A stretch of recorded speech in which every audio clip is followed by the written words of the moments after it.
ఏపీలో రిజర్వ్డ్ నియోజకవర్గాల్లో విచ్చలవిడి అవినీతి. పునర్విభజనలో రిజర్వ్డ్ స్థానాలు జనరల్ అవుతాయనే గుబులు. సీటు పోతే మళ్లీ సంపాదనకు అవకాశం ఉండదనే ఆలోచనలో ఎమ్మెల్యేలు.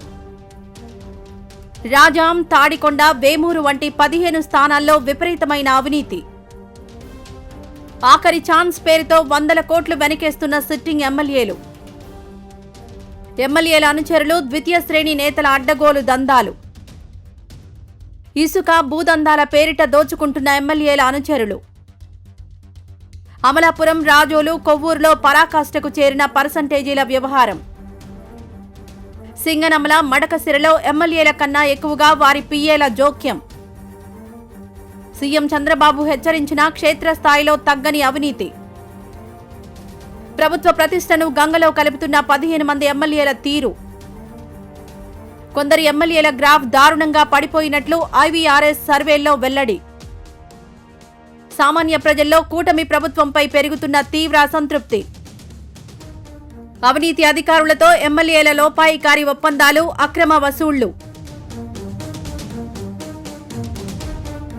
ఆంధ్రప్రదేశ్లో 2029 ఎన్నికల నాటికి నియోజకవర్గాల పునర్వ్యవస్థీకరణ జరిగే అవకాశం ఉందన్న వార్తలు రిజర్వ్డ్ నియోజకవర్గాల ఎమ్మెల్యేలను కలవరపెడుతున్నాయి. రాష్ట్రంలో ప్రస్తుతం 29 ఎస్సీ, 7 ఎస్టీ నియోజకవర్గాలుండగా జనాభా లెక్కల ఆధారంగా పలు స్థానాలు జనరల్ కేటగిరీలోకి మారే ఛాన్స్ ఉంది. వచ్చే ఎన్నికల్లో మన సీటు ఉండదు, ఇప్పుడు సంపాదించుకోకపోతే ఇంకెప్పుడు అనే విధానంతో కొందరు ఎమ్మెల్యేలు అడ్డగోలు దోపిడీకి తెరలేపారనే ఆరోపణలు వినిపిస్తున్నాయి. ఎమ్మెల్యేలు, వారి అనుచరులు, ద్వితీయ శ్రేణి నేతలు కలిసి నియోజకవర్గాలను ఏటీఎంలుగా మార్చుకుంటున్న తీరు కూటమి ప్రభుత్వానికి పెద్ద తలనొప్పిగా మారింది. సీఎం చంద్రబాబు ఎన్ని హెచ్చరికలు జారీ చేసినా ఈ ఆఖరి ఛాన్స్ నేతలు మాత్రం అడ్డు అదుపు లేకుండా అవినీతికి పాల్పడుతున్నారనే ఆరోపణలు ఎదుర్కొంటున్నారు. పునర్విభజనలో భాగంగా ప్రస్తుతం ఎస్సీ నియోజకవర్గాలుగా ఉన్న ఉత్తరాంధ్రలోని రాజాం, పాయకరావుపేట, గుంటూరు జిల్లాలోని తాడికొండ, వేమూరు వంటి స్థానాలు జనరల్ అయ్యే అవకాశం ఉందని రాజకీయ వర్గాల్లో చర్చ నడుస్తోంది. ఈ పరిణామంతో అక్కడ ప్రాతినిధ్యం వహిస్తున్న ఎమ్మెల్యేలు భవిష్యత్తుపై నమ్మకం కోల్పోయి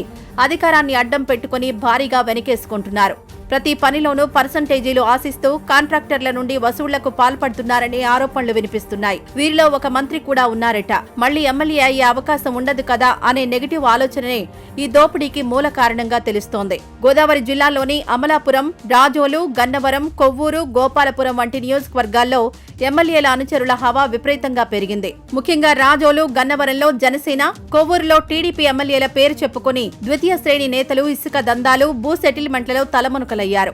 అడ్డుకోవాల్సిన ఎమ్మెల్యేలే వారికి అండగా నిలవడం, లోకల్ కలెక్షన్లలో తమ వాటా తీసుకోవడం అక్కడ చర్చనీయాంశంగా మారింది. రాయలసీమలోని సింగనమల, మడకసిర, కొడుమూరు, నెల్లూరులోని సూళ్లూరుపేట వంటి ప్రాంతాల్లో ఎమ్మెల్యేల అనుచరుల అరాచకాలు శృతిమించుతున్నాయి. ఇక్కడ ఎమ్మెల్యేల కంటే వారి అనుచరులు, గన్మెన్లు, పీఏల జోక్యం ప్రభుత్వ పాలనలో ఎక్కువగా కనిపిస్తోంది. సీఎం ఎంత చెప్పినా క్షేత్రస్థాయిలో అవినీతి ఆగడం లేదు.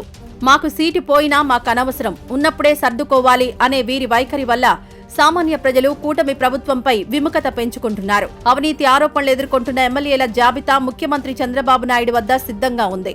ఐవీఆర్ఎస్ సర్వేలో 15 మందికి పైగా రిజర్వ్డ్ ఎమ్మెల్యేల గ్రాఫ్ దారుణంగా పడిపోయినట్లు తెలుస్తోంది. సీఎం వ్యక్తిగతంగా పిలిచి క్లాస్ పీకినా ఈ ఆఖరిసారి ఎమ్మెల్యేలు మాత్రం తమ పంతా మార్చుకోవడం లేదట. ఎమ్మెల్యేలే కాకుండా వారి భార్యలు, కుమారులు కూడా నియోజకవర్గాల అభివృద్ధి నిధుల్లో వాటాలు అడుగుతున్నారనే ఫిర్యాదులు సీఎంఓకి చేరుతున్నాయి. ఇది కూటమి ప్రభుత్వ ఇమేజ్ ను డ్యామేజ్ చేస్తోంది. వచ్చే ఎన్నికల్లో ఈ నియోజకవర్గాలు జనరల్ అయితే పార్టీ కొత్త అభ్యర్థిని నిలబెట్టాల్సి ఉంటుంది. అయితే ప్రస్తుత ఎమ్మెల్యేలు చేస్తున్న అవినీతి వల్ల ప్రజల్లో పార్టీపై తీవ్ర వ్యతిరేకత ఏర్పడుతోంది. తర్వాత వచ్చే అభ్యర్థి ఎంత మంచివాడైనా ప్రస్తుత ఎమ్మెల్యే పాపాల వల్ల ఓటర్లు పార్టీకి వ్యతిరేకంగా ఓటు వేసే ప్రమాదం ఉంది. సైలెంట్ గా ఉన్నా లాభం లేదని ఎమ్మెల్యేలు ఆలోచిస్తుంటే వారి అవినీతి వల్ల పార్టీ పునాదులు కదులుతున్నాయి. ఈ వ్యతిరేకతను అధిగమించడం కూటమికి పెద్ద సవాలుగా మారుతుంది. ఈ 15 నియోజకవర్గాల్లో జరుగుతున్న దోపిడీని అరికట్టాలంటే కేవలం హెచ్చరికలు సరిపోవనే అభిప్రాయం వ్యక్తమవుతోంది. బాధ్యులైన ఎమ్మెల్యేలపై కఠిన చర్యలు తీసుకోవడంతో పాటు నియోజకవర్గాల్లో స్పెషల్ అబ్జర్వర్లను నియమించాలనే డిమాండ్ వినిపిస్తోంది. అడ్డు అదుపు లేని అవినీతి వల్ల ప్రభుత్వానికి చెడ్డ పేరొస్తోందని, దీనిని అరికట్టకపోతే కూటమి భవిష్యత్తు ప్రశ్నార్థకమవుతుందనే చర్చ జరుగుతోంది.